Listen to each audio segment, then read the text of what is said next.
que também o renascimento, a reconstrução dos quais a gente vai falar daqui a pouquinho. Mas o rebaixamento e a punição são preocupações da torcida. Especialistas falam nessa reportagem especial de Lauro Lopes. A queda do Cruzeiro para a segunda divisão ainda vai dar o que falar. Devido às confusões no último jogo, o time pode sofrer punições caso não identifique as pessoas.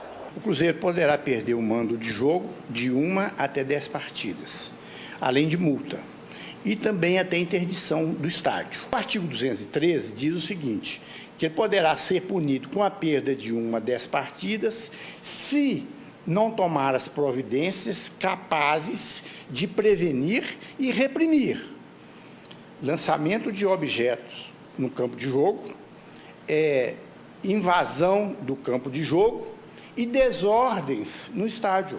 São essas três questões que, desde que ele não tome nenhuma providência no sentido de prevenir e reprimir, o clube tomou as medidas preventivas, como diz o artigo 213. Ele comunicou à Polícia Militar, ao Corpo de Bombeiro, ao Judiciário, à Polícia Civil, ou seja, o Cruzeiro tomou todas as medidas preventivas para que evitasse esses fatos.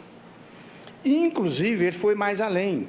Ele recorreu ao STJD, pediu ao STJD que fosse a partida realizada com a torcida única, o que não é comum. Aí você me pergunta, e com relação às cadeiras quebradas e tudo mais, banheiros, etc., como é que fica? E esses danos, essa indenização não é contra o clube. Cadeira, banheiro, etc. Essa indenização é contra os autores, os agentes. Não é a primeira vez este ano em que o Clube Celeste vai parar no STJD. Recentemente, o time foi punido por perda de um mando de campo e multa de R$100 mil devido às confusões no clássico contra o Atlético. Elas ainda estão suspensas. Logo depois, na partida contra o CSA, rojões foram atirados no gramado.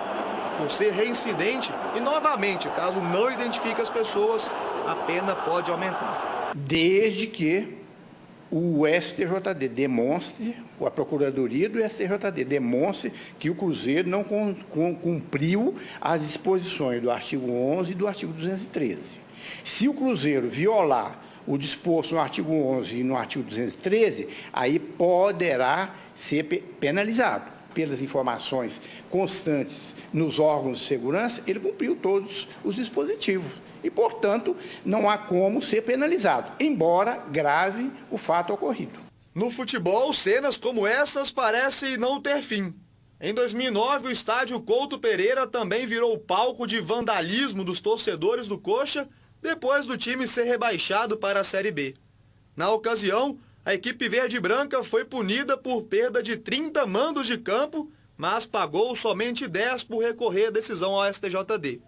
Já em 2013, torcedores do Atlético Paranaense e Vasco se confrontaram nas arquibancadas da Arena Joinville. De acordo com o advogado Antônio Sérgio Figueiredo Santos, as situações se parecem, mas o Clube Celeste pode se resguardar caso tenha cumprido as medidas preventivas. Pode pegar punições parecidas como essa, desde que ele não tenha cumprido o disposto no Código. Essa questão peculiar aí vai depender do que for apurado, ou melhor, pelo que consta na súmula, a gente percebe-se que as medidas foram tomadas. Agora, se ele vai ser absolvido ou não, é questão de interpretação do tribunal. Ainda este ano, o STJD quer julgar todos os times que deverão ser punidos. Mas, por estarmos em final de ano, isso pode não acontecer. Eu acho que o tempo está muito curto para que isso ocorra. Agora, quando o tribunal quer, acontece. Então, pode ser que venha acontecer em razão da boa vontade do tribunal. Não sabemos ainda, né? Eu acho pouco provável. Mas vamos aguardar para ver.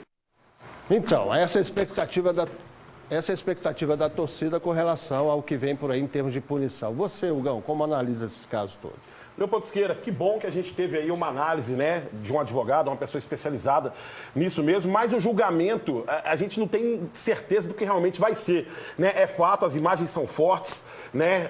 O que aconteceu realmente foi atos que a gente fica extremamente preocupados, Mas assim, é aquela coisa, né? O Cruzeiro tomou todas as medidas, né? Foi lá, acionou a Polícia Militar, fez toda a medida de segurança. Pediu, inclusive, torcida única e tal. Se ele vai ser penalizado, quem vai determinar isso é o STJD. A minha vontade, eu como torcedor, evidentemente, quero que o Cruzeiro possa jogar em casa diante da sua torcida, né? Porque é um momento muito difícil da nossa história, sem dúvida nenhuma.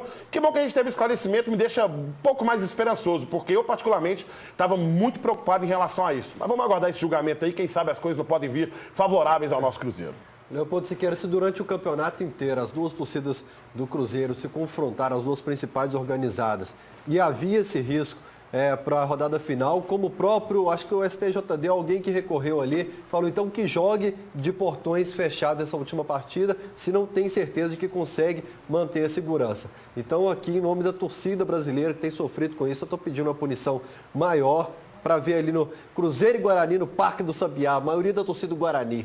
1-0 para o Guarani. Gol de Creedence Clearwater no fim do jogo. Até nessa medida assim. O Cruzeiro foi cauteloso, porque as duas torcidas, a Máfia Azul ficou no setor amarelo e a Pavilhão Independente no outro setor, setor laranja. Até em relação a isso, tomou o devido cuidado. Agora, as coisas tomaram realmente proporções que a gente ficou realmente assustado em relação a isso. Vamos aguardar esse julgamento. Evidentemente, o atleticano está torcendo pela tragédia do Atlético. Não tem o que torcer pelo seu próprio CNPJ, né, velho? Tem que torcer contra o CNPJ dos outros. Outra medida que o Cruzeiro poderia ter evitado é não ter escalado o Egídio na lateral esquerda, incentivo ao arremesso de sinalizadores ali. A gente vê que os jogadores pegam os sinalizadores e jogam no torcedor também. Semelhante ao Fábio Santos. Se não fosse pelo Fábio Santos, a gente não teria classificado na Copa do Brasil sobre o seu time, velho. Hoje tá difícil para ele, velho. O que a gente tem que pensar aqui, gente, é o seguinte. O que essa torcida está fazendo com o Cruzeiro? Um time que já está devastado aí por tudo que aconteceu. E aí vocês que se dizem torcedores, e esses da organizada, às vezes chega pra gente até do América e fala assim, ó, você não é americano. Quem não é torcedor são vocês. Porque na hora que o clube está mais precisando, vai perder 10, 15 manches de campo por causa de uma selvageria dessa. Por isso que tem que ser repensada a torcida organizada. O time, principalmente nesse momento em que o time precisa da sua torcida. E atenção, falando em torcida, voltamos ao YouTube, transmissão ao vivo no Alterosa Esporte. Nesse momento, mais de 1.700 pessoas assistindo. Conta aí pra galera que está no YouTube também, você de qualquer parte do planeta pode assistir. E aqui as opiniões vão surgindo, né? O Júlio César Souza, por exemplo, disse que a torcida tem que ficar o campeonato inteiro sem jogos no Mineirão. Ô, Júlio César. E aí, a Leni Souza está aqui, o Davidson Thiago, Reinaldo Bailarini, Rafael Veloso, todo mundo vendo. Não deve ser cruzeirense esse aí que falou sobre essa questão do Cruzeiro não jogar diante da sua torcida. Estamos na expectativa desse julgamento aí, o Cruzeiro tomou as medidas possíveis. Vamos lá, gente, vamos para mais esse confronto. Eu nem penso assim também, não, porque quantas pessoas cruzeirenses de bem tinham lá? Claro. Então, é uma minoria de baderneiro que estraga. Porque eu tenho um monte de amigo cruzeirense que estava lá e não merece ficar tanto tempo fora de campo. Tanto que muita gente foi